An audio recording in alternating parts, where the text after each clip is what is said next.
everyone, and I am Nyana Segran Selaya from New Jersey, and I'm so excited to talk about something that makes a big difference in school and in life. Teamwork and leadership. People have joined here, Anu Linkeswaran and Larato Teli from South Africa. And most importantly, Dr. Sharad Chames has joined here from Chicago, Illinois.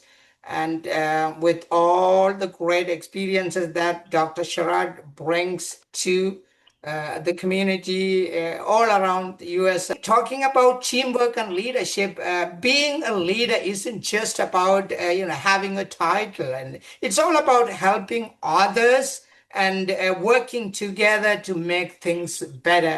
And teamwork is when people come together and share ideas and support one another to reach a goal. So I guess when everyone comes together and plan a project or job gets done very well. And Anu and Lorato has joined, and even at young age, people like Anu, students think about how you can be a leader at your classroom, in your school clubs, or even just by helping a friend in your community.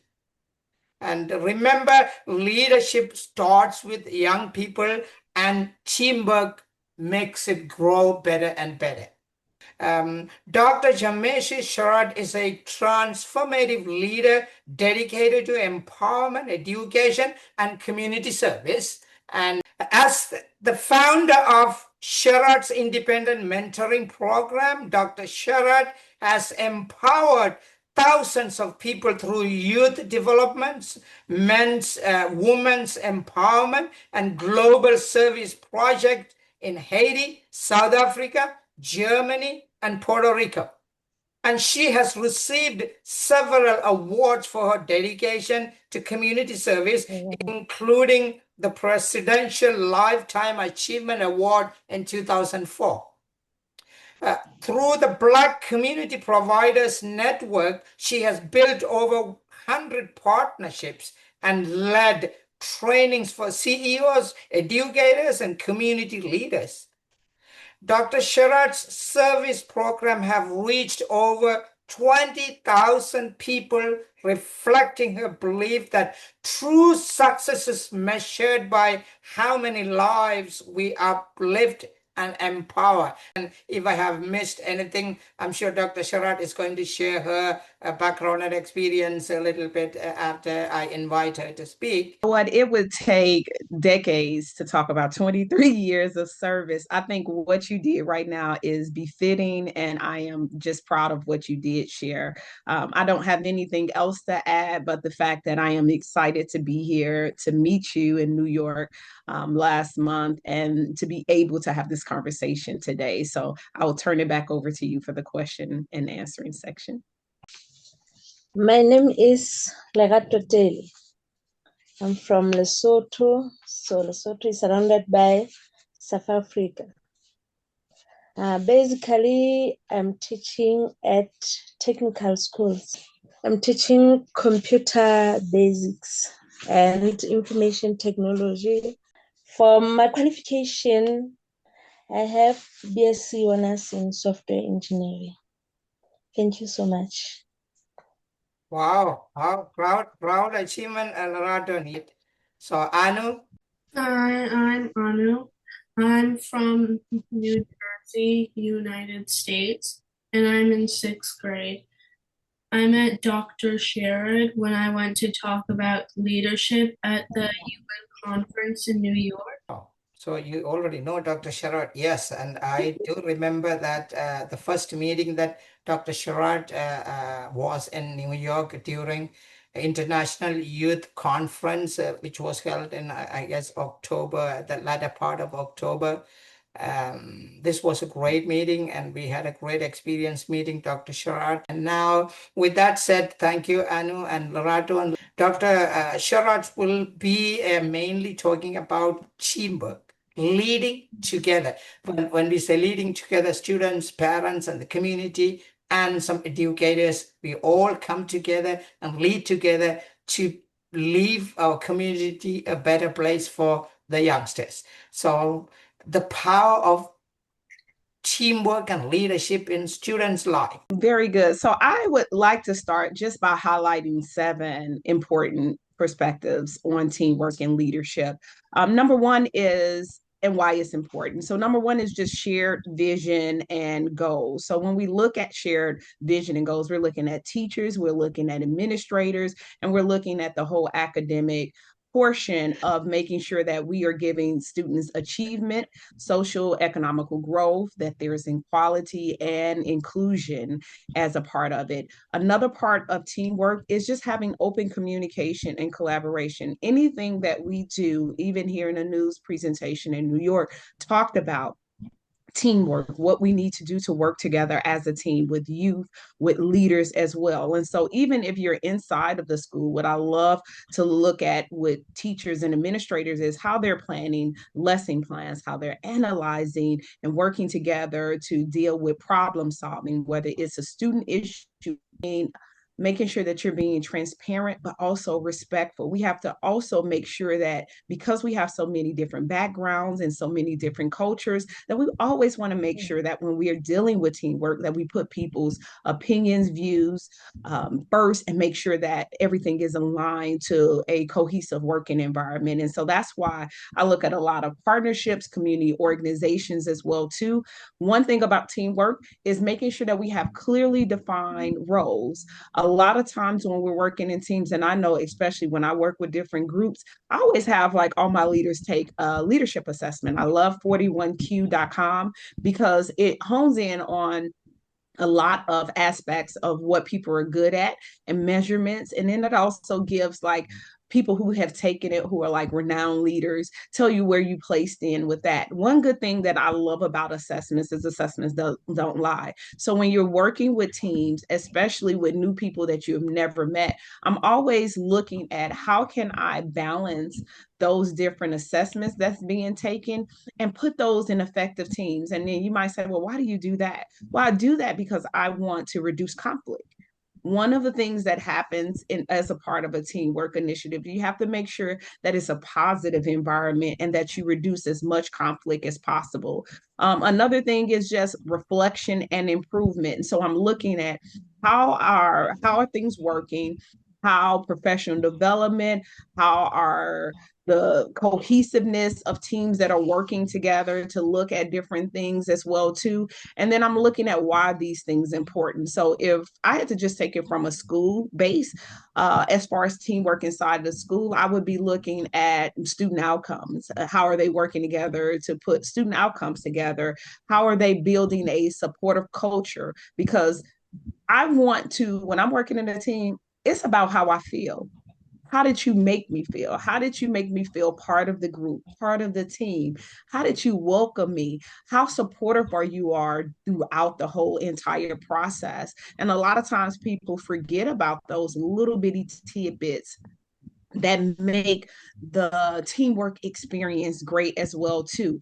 When we're looking at teamwork, we're promoting consistency, we're enhancing any type of problem solving because you all have a certain goal that you want to get to. And so that's how we build and strengthen relationships when we lead in those. So I'll pause for a second because that's what my definition of effective teamwork is hitting on the 7 points that I just looked at right now, especially if it's in a school setting. And later I'll talk about a community setting as well too. So I'll pass it back to you for a second and see if anybody else has any information that they want to do on what effective teamwork.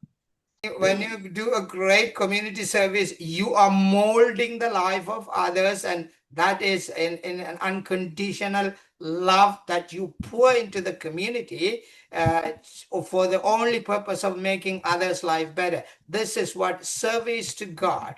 And I would consider your service to God, that whatever you are doing is unconditional love that you are pouring into the community and youngsters, and that you are making, you're going to leave your community a better place when we leave this world, right? You know what? And that's so important. And my motto is I live by Colossians 3:23. Everything I do for the Lord and not for man. So Right. that's a good segue into my motto and my beliefs. I'm walking in the same pathway like you. I really want to leave my generation behind, or the people who are following us, as much as possible, the better ideas, better innovative ideas of how we can make our community better. Now, Anu is a young student, and today's conversation should be focused on youngsters and bringing youngsters into this forum, into this community, and they need some help. They need some guidance from people like Dr. Sharad, and I'm doing my part of informing youngsters. But this is we need to do a mobilizing.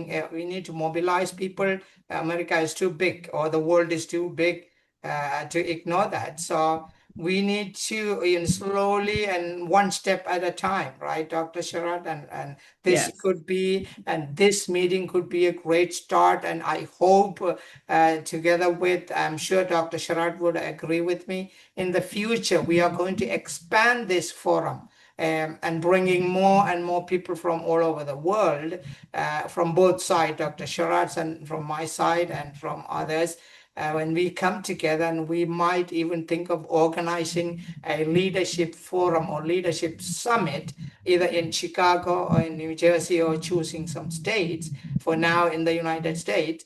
And then we will plan our work together. So now I'm going to go to Anu. What do you see in your school classroom, Anu, that you want to be a leader? And what change do you think that you want to bring into your classroom? And also think about in the community, how you can help the community in small areas here and there. So I want you to tell me, you want to do, or I want to do this in the classroom as a leader, and I want to do this in the community, in my surroundings. So, in my classroom, maybe we can start some kind of kindness club or something like that. So people can be nicer to each other and also help younger students who might be feeling bad. We could like start a community garbage cleanup or something like that to pick up litter around our town. So we could organize something like that and help people. Right. In the community, you said you wanted to see your environment cleaner, and is that what you said, Anna? Yeah. Um, okay, so that's great, and I'm sure Dr. Sharat is taking note of that. And Lerato, you are a professor in a technical institute in Lesotho and teaching basic computers. Since you are leading some students in Lesotho, Lerato, and I know outside of your classroom, where do you think you need help, or which area do you think you can get involved in changing the life of people? Thank you so much. Uh, I'll start in the community. Most of people here in Lesotho, maybe I can say 8% or 10% are illiterate. So it's my wish, maybe we can meet that people, they are from the rural places, from far away from the services, they don't know even how to write. So my wish is that maybe someday we can help them to know how to write and read, and know the basic technology. And one good thing about joining today, Loretto, is the fact that you are in the company of great people who want to help. As well, know that when a person puts a plea out and say, this is what I'm struggling in, this is where I need help, I personally believe that people should run to you or organizations that like yours that want the help and that want the support. So even connecting after this, are you on LinkedIn too? Or do you have like a LinkedIn account as well too? Because we could connect in LinkedIn, and if not, we can connect with WhatsApp after this, so that I can, and or via email as well too. I know he will share my email, but we can connect, and I can kind of find out what resources you need, that's helping, even if it's so let's just say you needed a community class, but you have access to the internet. I would be more than willing to also assist and do a community class with you guys via Zoom, to find out what are some things that you need help with that you don't have access with, just to make you stronger as well too. So you have my future support. Okay, thank you very much. And look, I have two organizations right now that I'm already mentoring in, monthly. I meet with their, in South Africa. And so I meet with one in West Africa and one in South Africa, but I meet with them, their mentoring team. I provide support, professional development as well too. And they've asked me to mentor them and help them along the way. So I'm already in South Africa, and I don't mind stretching myself to help out as well too. So thank you so much for sharing. And then you can follow me, and then once you follow me, you'll be able to message me back and forth inside of my message, and we can start our conversation there. Okay, thank you very much. I know, let's say you have been chosen as your classroom leader. What three things that you would advise your students in order to bring unity in the classroom and work together to make the classroom a better place? So first, I would tell them that they all have to be nice to each other, say kind words. Then I would tell them to keep the classroom. I would tell them to keep the classroom clean, because when I leave my classroom every day, it has paper scraps all over the floor and sometimes trash. So I would try and keep things neat. And also, I would tell students to try and do their best in their classwork and not just do it for the sake of doing it, but do it because you have to. How can growing leadership skills among young students like Anu can benefit students as well as the school? So I would say number one, I know, inside of the classroom, and I'm speaking not only just to you, but you're representing the youth today, but I'm speaking to everybody that's going to view this later on. There are five things that I want to talk about inside the classroom, and then five things I want to talk about outside of the classroom. So number one, let's go inside the classroom. We're going to talk about improve academic performance. And so leadership helps with goal setting. So I heard today you have two goals that you want to do. Part of that is making sure that you stay organized. So you have mentors like me who, or facilitators who will come up and you on different projects to take that little seed of vision you have and turn it into light, and also to keep you motivated.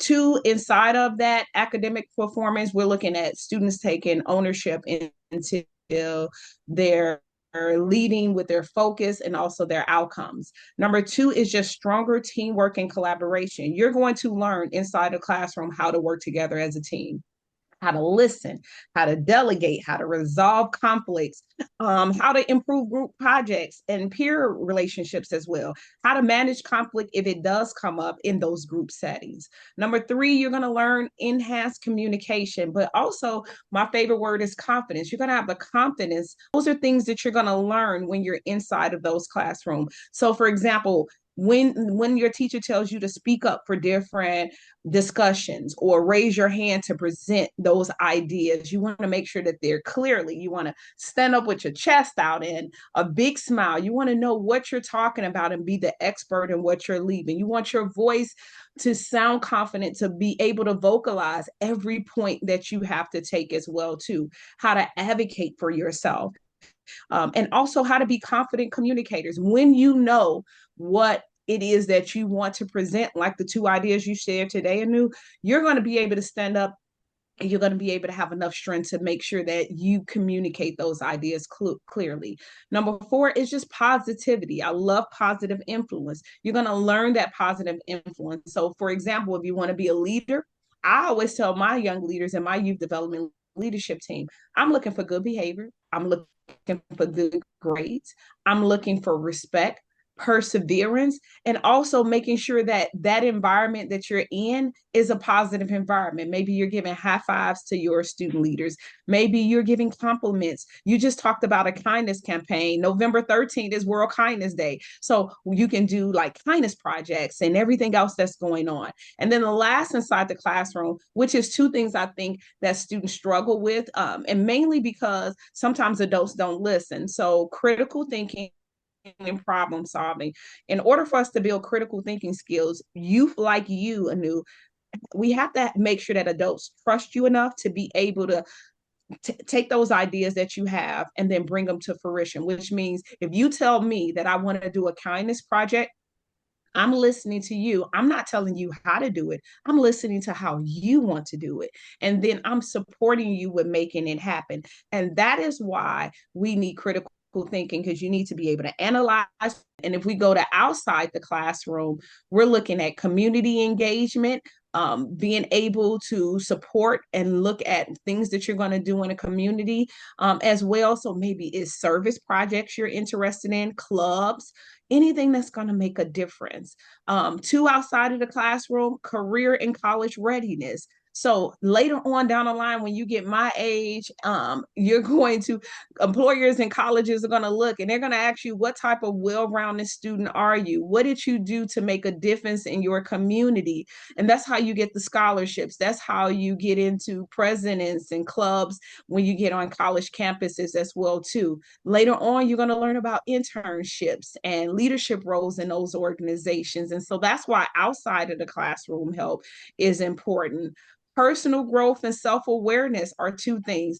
You right now, you're young. You're going to develop into the adult and the young adult later on in life. But I want to look at how are you building resilience? That means anytime somebody get ready to push or knock you down, whether it's negative feedback, how do you bounce back when something bad happens?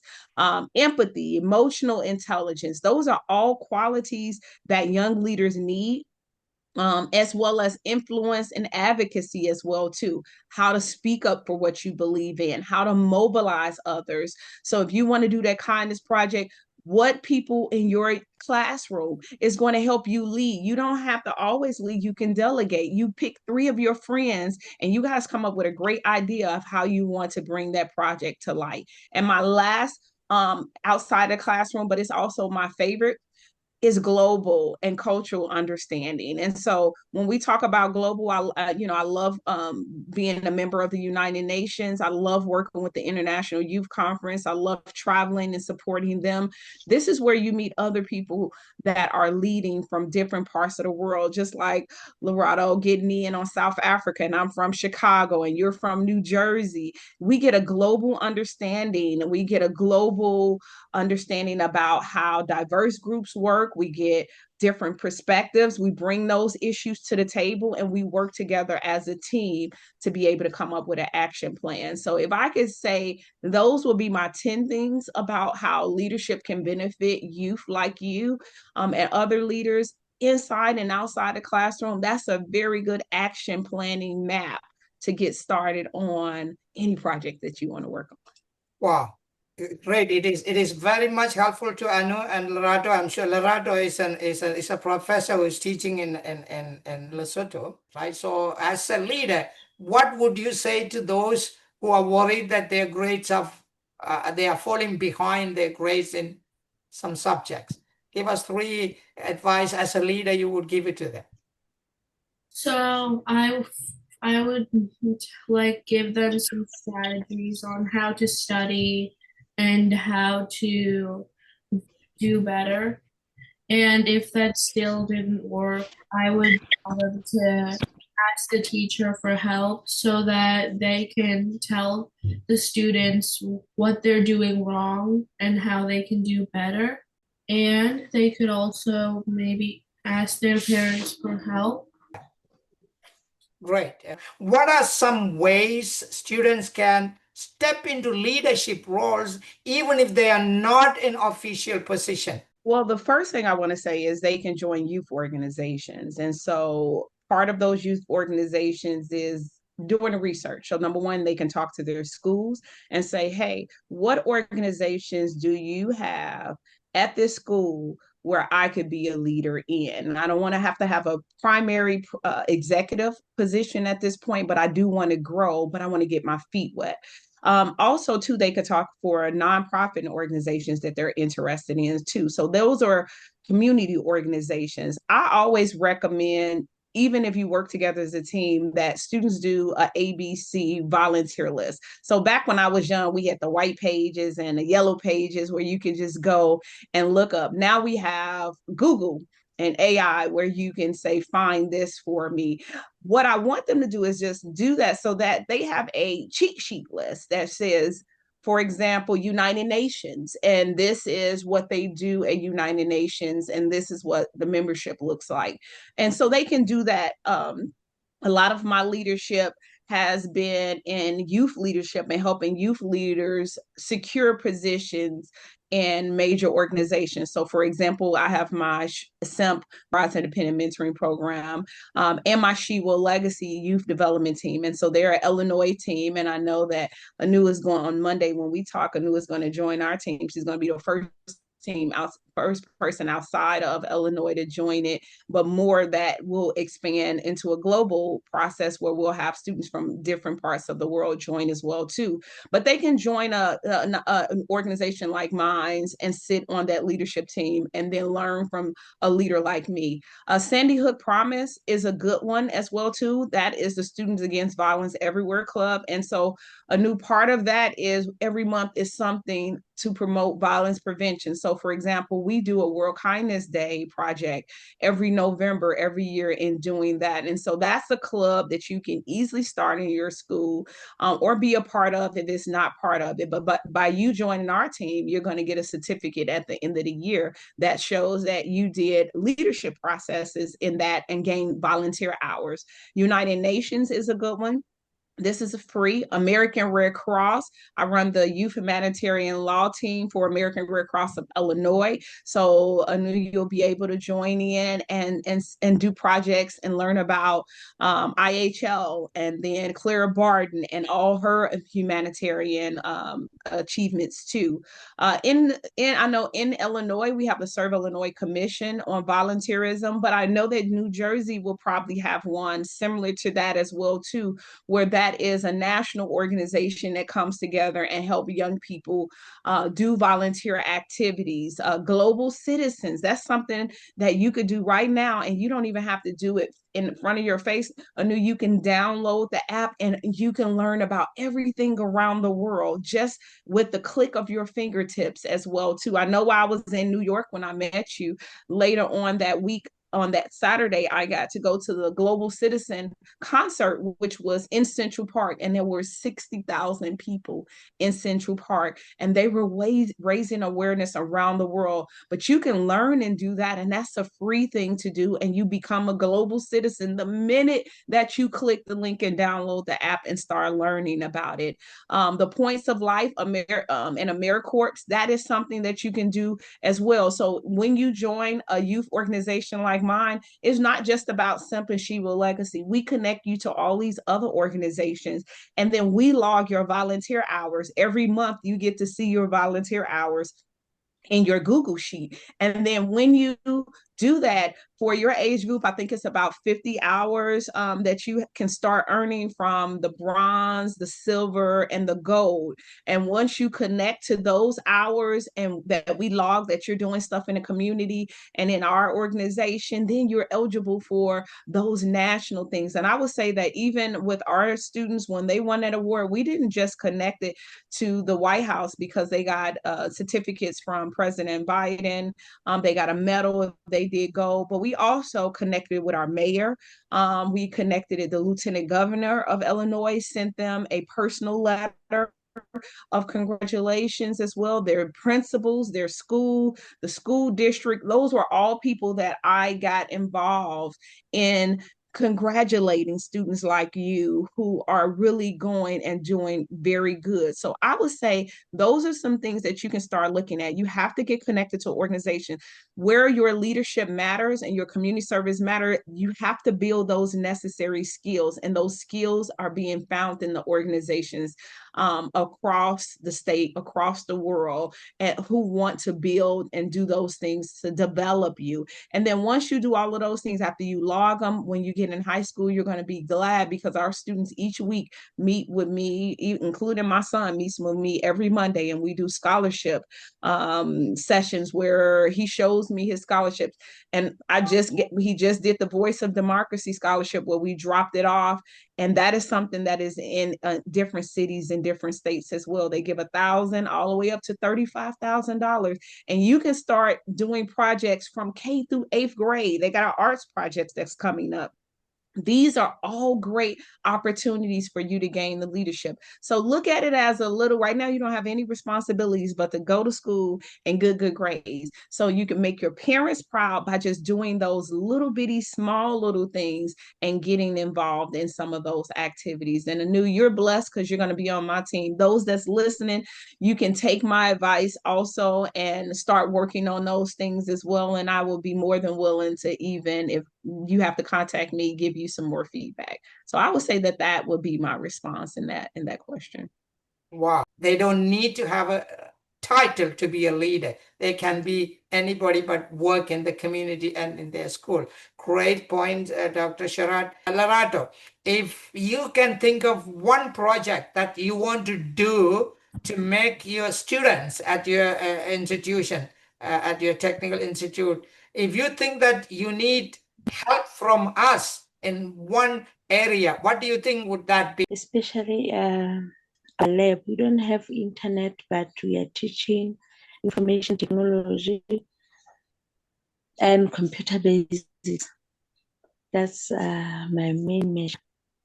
I see. And thank you for sharing your concerns. And I'm sure they always say there is a light at the end of the tunnel. And maybe you have come through difficult times, and there will be a light very soon. You will see the light at the end of the tunnel, like they always say. So keep your hope alive, Larato. And now that this maybe meeting Dr. Sherrod is a great opportunity for you again, how can we encourage more students to take part in teamwork and leadership activities? Well, it has to do, so because our youth have adults that are making a lot of decision for it, it has to be a unified vision, meaning that it has to be a school vision, it has to be a community vision, it has to be a church vision, as well. A lot of my leadership, because when I was young, I didn't go to a youth center. A lot of my leadership happened at Fellowship Ministry Baptist Church on the south side of Chicago, with the Reverend Dr. Clay Evans. And so I learned it from church. I watched church leaders. I was involved in a lot of things as well too. Not to say that there's not a lot of leadership happening in churches now. I know that some areas that maybe kids are not growing up in church like we did as well too. So then if they're not going to church, then they have to get it in community centers.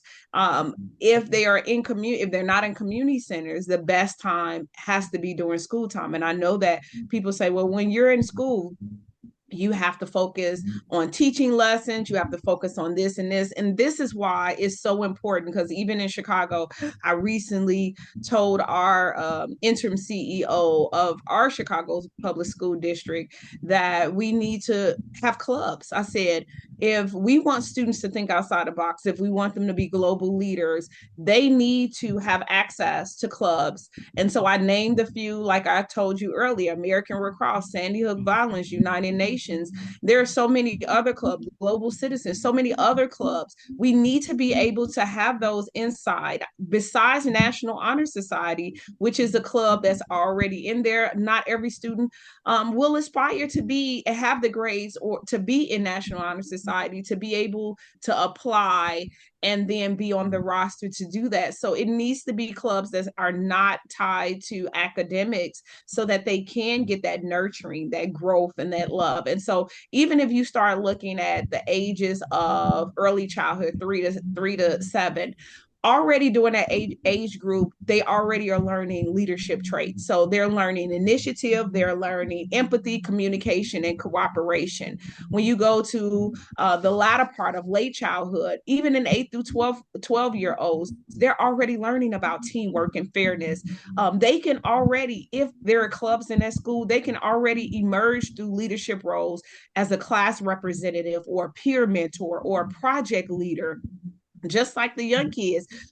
Even when we say go back to ages 3 and 7, they can learn simple tasks such as in school, leading a line or helping peers or making decisions, as well too. The line leader is something that they can learn. When we go to adolescents, 13 through 18, they can learn strategic thinking and emotional intelligence and goal setting. Those come through student council, athletics, community service organization, and they can learn mentoring and positive role models. And then later on, when they get our age to young adulthood, they learn vision setting and collaboration and adaptive thinking. And so they can learn that in colleges or when they're in working or when they're involved in those community opportunities. So the bigger question is, where if kids are not getting it at home, like my first teacher was my mom and my dad, and they told me, and my grandmother, those were and my older sister, those were the people who built in that level of leadership, but they were already on a positive track. But if students don't have it at home, they got to get it at school. If they can't get it at school, they have to get it in a community or churches. Whatever it is, it has to be an outlet for them to be able to learn and practice those things. And that's what we need to do better as a community, and figuring out what that checklist looks like. So before they graduate from high school and go to college, they've met those simple, or what I think are simple, opportunities for them to lead. Wow. Amazing. And Dr. Sharat, and we can sit here the whole day and getting your inputs, and amazing. All what you are saying is from your experience, your walks of life, and what you are going through, and what you have gone through in the past, and which is amazing. So I want to take this opportunity to wish you, Lerato, for having, patiently sitting here, even though I'm sure in Lesotho your internet is a little hard, but thank you. We appreciate Lerato a great deal for joining. Anu, I can't believe that you are sixth grade student, you sit intact. And I don't think I can expect any student to sit here 1 hour. Dr. Sharat, you should give that credit to Anu and give a certificate for having sat here for 1 hour intact. Really, I'm amazed, Anu. This is credit to you, right? You have patience. You could be a great leader. I appoint you as a leader from today. There you go. And she is. Congratulations.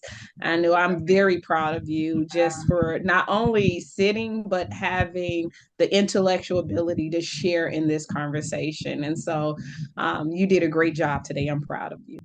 Thank you, Dr. Sharon. You taught me a lot about this leadership and how I'm supposed to lead people. And you gave me lots of very good advice. So thank you again. Thank you. Lerato. Thank you, Dr. Sharat. Today I've learned so many things. And I think after this meeting, I'm going to be someone else. Wow. I've learned and I wish someday I can be like you. Well, you know what, you're doing a great job doing what you're doing. And I think the most important part is being connected to people who are, and so I challenge you to get on LinkedIn eventually so that you can meet other leaders, not just me, but just other leaders that are leading and doing some great things, because that's where personal growth comes from. So like today you learn from me, you're going to read and learn about other people, and then whatever you learn, you're going to take it back into your country in South Africa, and you're going to do some amazing things. The same way with Anu, I appreciate your thank you as well. Anu is going to have plenty of opportunities starting Monday with being on our youth team, and so she's going to get plenty of extra love as well too. So if you need some extra love, you reach out to me as well too. But you're already a leader. You're already doing a great thing in South Africa, Lesotho, and I want to say that I pray that you continue to keep doing more.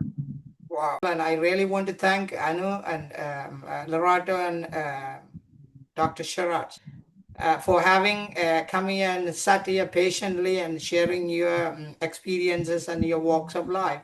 So, in that note, and thank you, Dr. Sharad, Anu, and Lorato. All right. Have a great day, you guys. Enjoy your day. All right. Take care. Okay.